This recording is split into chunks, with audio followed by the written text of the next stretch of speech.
Hi guys, so this lesson is for Tuesday, April 28th, and we're going to review similar triangles and how we can use them.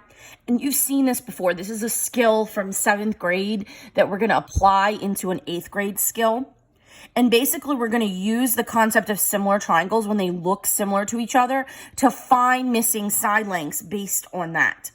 So I'm going to jump right to a problem because it's probably a lot easier for us to see one than it is to explain it on a similar one. Let's look at this one. We can look at the very first one. So this is on the page. This is lesson 11, module 3. I'm going to post the link. If the numbers are slightly off, just do the best you can because we don't have a hard copy.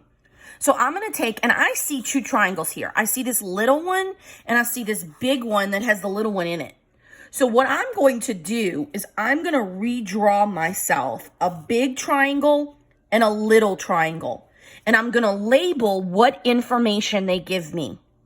So they tell me that A to C is 6 on the big one. So I can mark that. And CB is 8.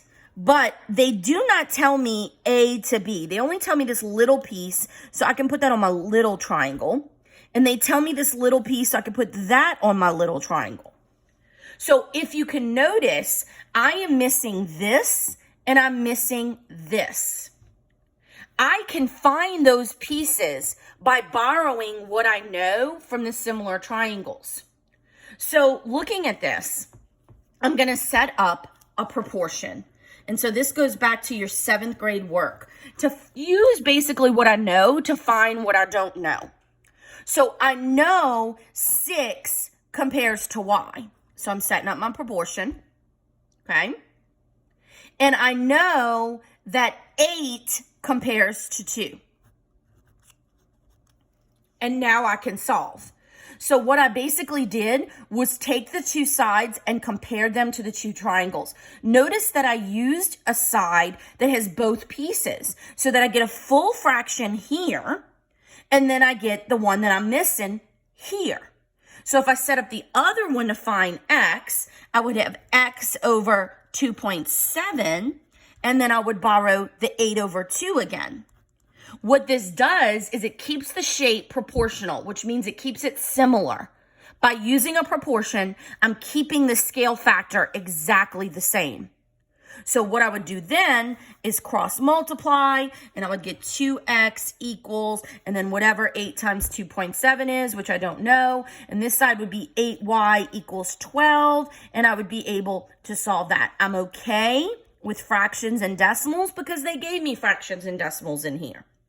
So now what I'm able to do is go through and actually solve for the missing angles. So if I go over here and I do 8 times 2.7, I'm going to pull up a calculator. You probably want to have a calculator handy too while you're doing this, just because of the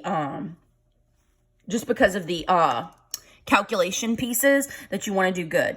Quickly, 8 times 2.7 is 21.6. And then so I just would divide that by 2. So I would do 21.6 divided by 2. And I would get that x is 10.8. And then I would come over here and I would do 12 divided by 8. And I would get 1.5. So then I can go in and I can label y is 1.5 and x is 10.8. And then I found all pieces of the triangle. Okay, so let's go to the next one. So again, my criteria first is I'm going to turn the triangles because I don't like them not looking the same. So I'm going to have a big one, and I'm going to use them like, 90-degree looking ones. And then I'm going to have a small one. And I'm going to label my small one first, 6.1, 3.2. Don't know this one. And then I'm going to label this one, 8.96. Don't know this one. I'll use a Y. And this one's 512. So notice I have 2 missing sides. I'm not worried about all these questions because right now I just want you to practice finding missing sides. So I'm going to take what I know.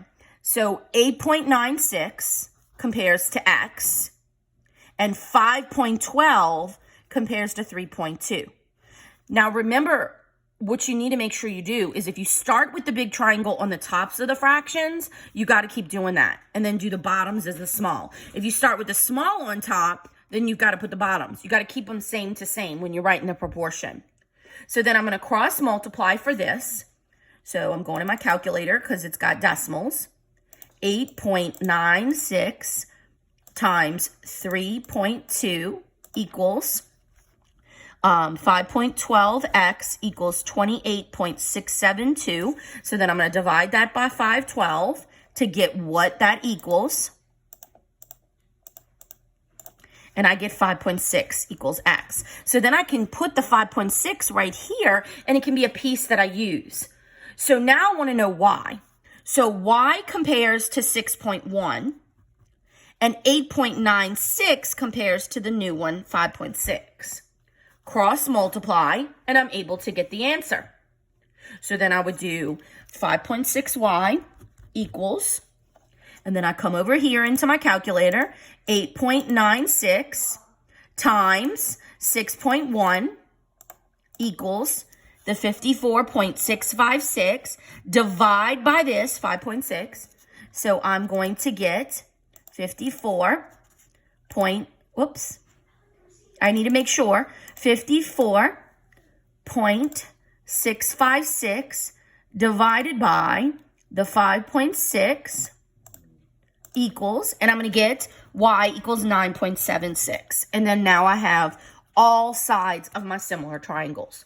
So for this lesson, go ahead and go to the problem set. And I would like for you to do number 1. And all I want you to do is find the x and the y, the missing sides. Okay? And then do number 2 as well. And again, find the missing sides. And number 3. And that's it. You don't have to do 4 and 5. So 1, 2, 3. 3 problems, practicing the proportions.